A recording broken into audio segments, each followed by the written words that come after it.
Hey there LT gamers, welcome back to the channel. My name is Tom and today we're taking a trip down memory lane with the top 20 forgotten RTS gems. While the RTS genre is starting to make a bit of a comeback this year and it's very easy to get caught up with the new releases, we don't want to forget about the gems that have helped shape this genre. So instead of revisiting the usual suspects like Age of Empires or Homeworld, we're going to dive into some of the lesser known yet absolutely fantastic RTS games that has slipped through the cracks and out of our memories. So whether you're a seasoned commander or just getting into RTS games now, I think you'll find some cool surprises on this list. And while you're here, don't forget to hit that like button, subscribe if you haven't already, and of course tap the bell notifications so you don't miss an update. We also want to hear from you in the comments. What is your favourite RTS game that we might not have mentioned? Alright, let's jump in. Alright, kicking off our list first is Zed.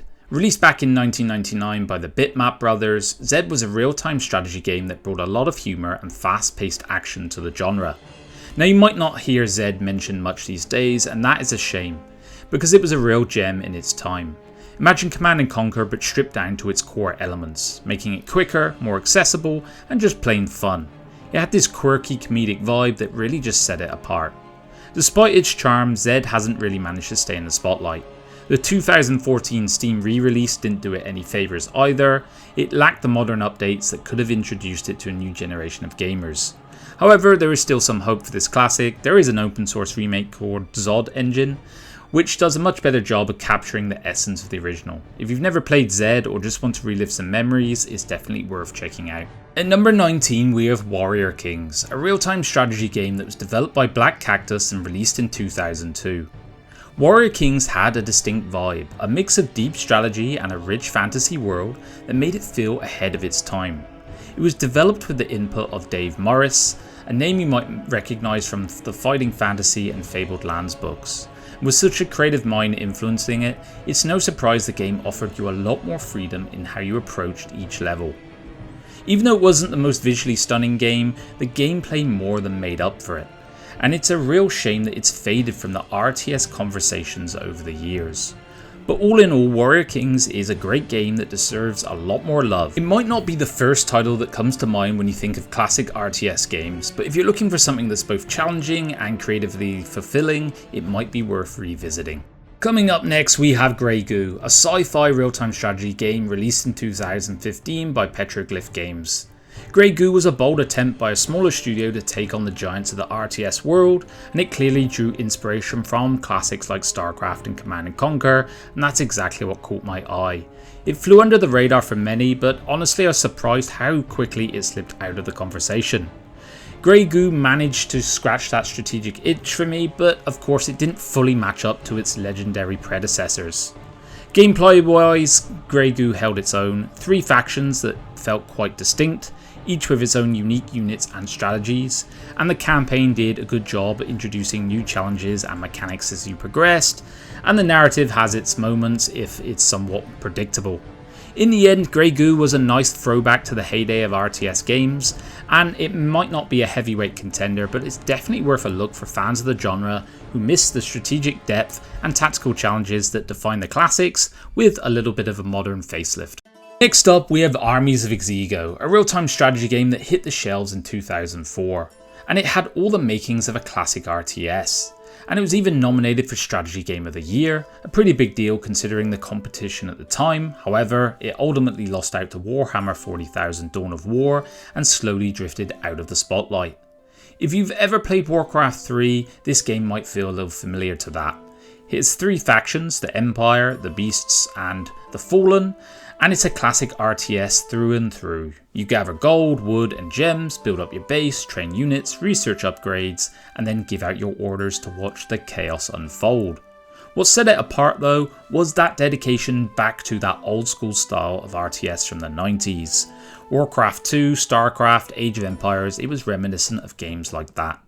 The campaign was a little cringy at times, but it was packed with variety. The game has charm and it makes you wish the developers had given us a sequel. Despite its similarities to other games, Armies of Exigo had a certain magic that made it a joy to play, and it's one of those hidden gems that's worth dusting off and diving back into if you're a fan of the genre. And next up we have Heroes of Annihilated Empires, an RTS and role-playing hybrid that launched in 2006, developed by GSC Game World. This title combined RTS mechanics and RPG elements in a way that made it stand out quite vividly in my mind. I was taken by surprise when I came across this title. I didn't expect it to become a little cult favourite of mine. It takes the RTS genre and adds in the RPG twist in a unique way, so you're not just managing resources and commanding armies, you also have this hero character who levels up and you equip gear to. It sounds straightforward, but when you level your hero up to 80, they can really become a game changer on the battlefield. You either need to have a massive force to counter them or find a way to try and neutralize them early on. It's a lot of fun. The campaign is a little cheesy at times, but it is packed with variety and is extremely entertaining overall. It's packed chocker full of fantastic Easter eggs that really had me hoping there would be a sequel to this one. Heroes of Annihilated Empires is a brilliant example of how adding a twist to classic RTS mechanics can breathe new life into a genre. If you're a fan of RTS games with a creative spin, this one's definitely worth a look, and I feel it is overlooked and not mentioned much in the genre at all. And next up we're exploring American Conquest, a real-time strategy game that made its debut in 2002. This one's also developed by GSC Game World. And while the Cossack series, made by the same people, went on to enjoy several sequels, American Conquest didn't quite maintain that level of traction and just ended up with a few expansions to its name. What really set American Conquest apart from others was its impressive scale of warfare. Imagine commanding massive battles with potentially thousands of units on the battlefield, truly capturing the grand scope of historical conflicts. However, this grand scale had a bit of a double-edged sword.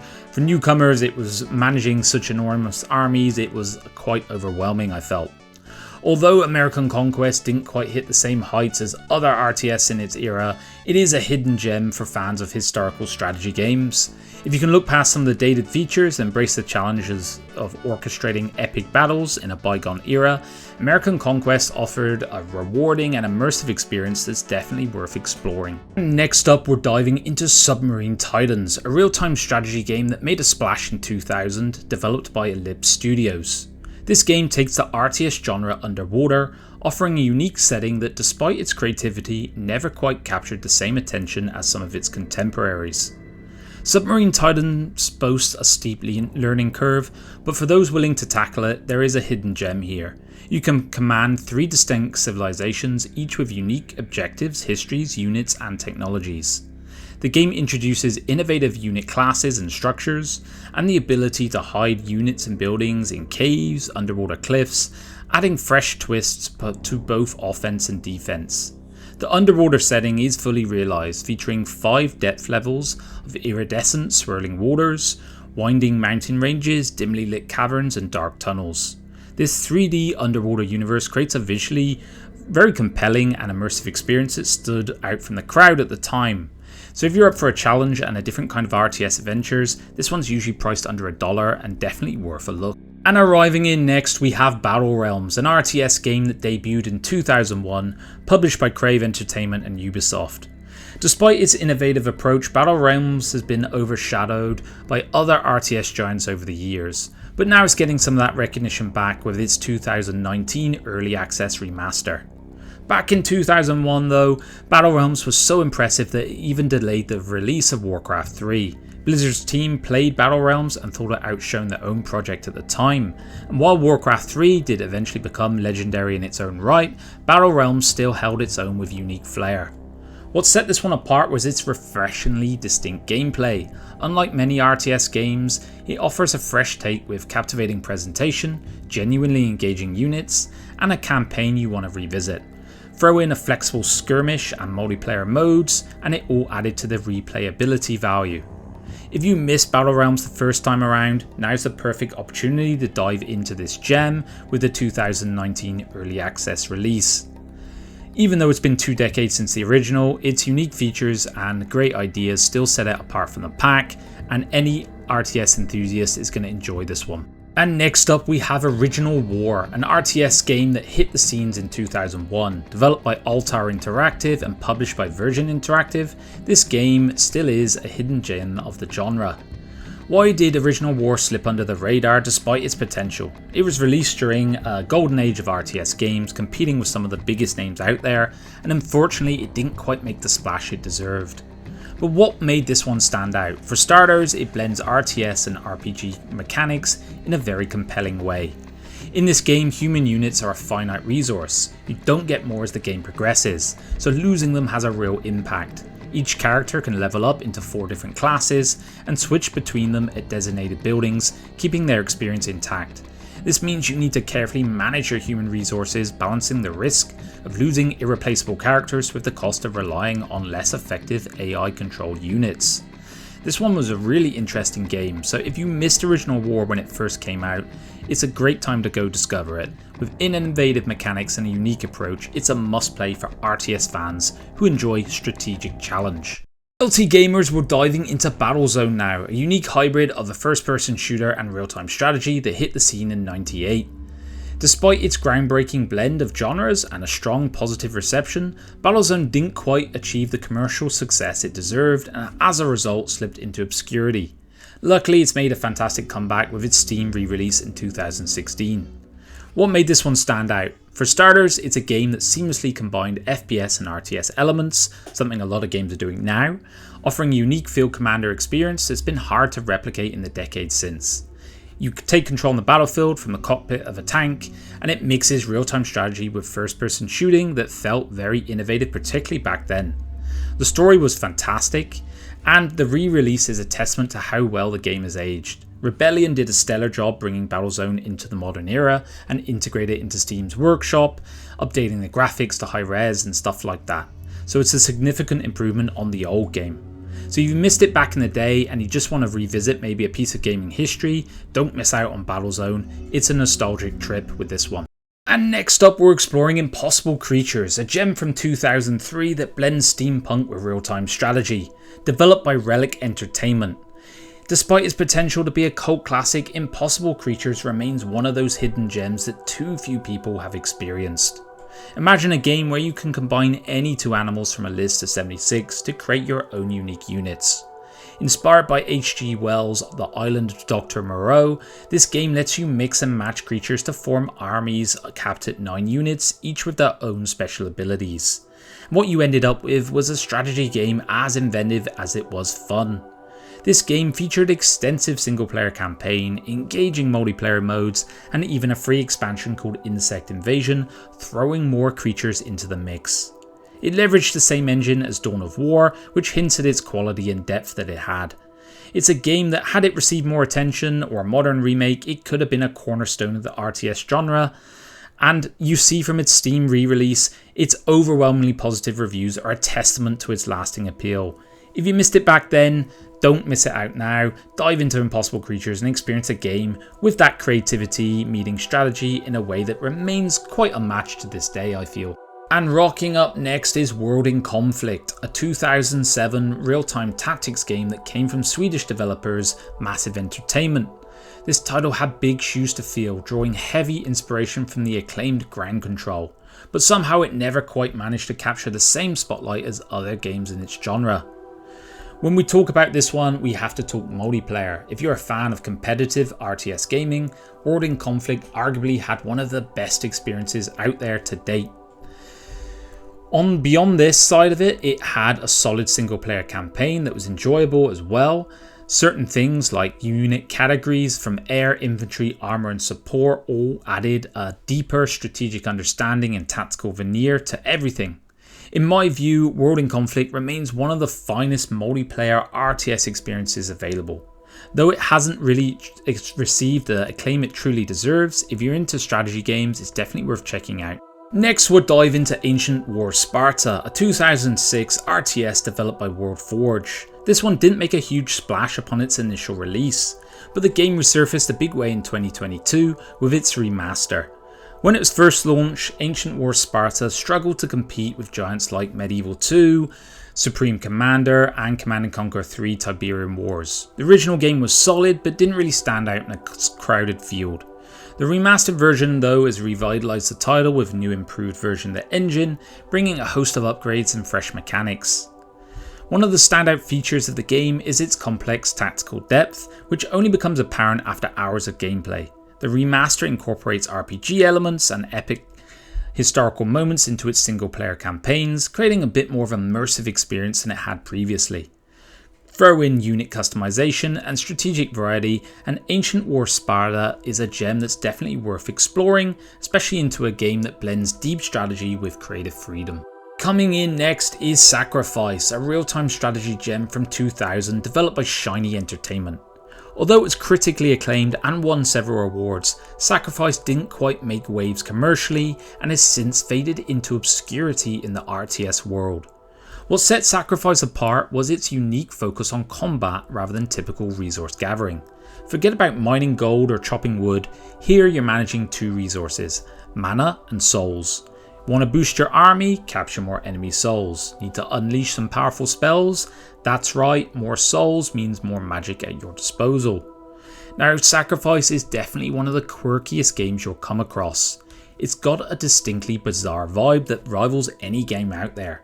The soundtrack is fantastic, the voice acting is top notch, and it immerses you in this strange and bizarre world.